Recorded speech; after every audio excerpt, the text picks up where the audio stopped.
नमस्कार मित्रांनो, झी मराठीवरील एक लोकप्रिय मालिका जी गेल्या काही महिन्यांपासून प्रेक्षकांच्या मनात खास स्थान निर्माण करून आहे.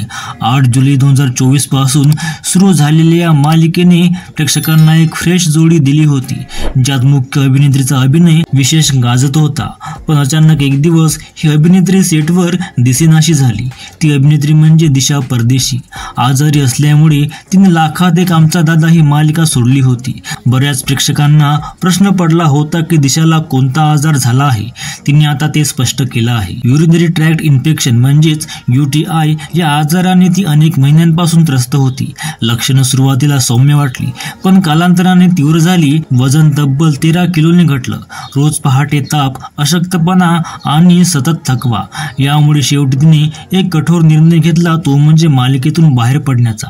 आता या भूमिकेत तिची जागा घेतली आहे मृण्मयी गोंधळेकर हिने. तुम्हाला दिशा परदेशीचा अभिनय आवडायचा का? कमेंटमध्ये नक्की कळवा.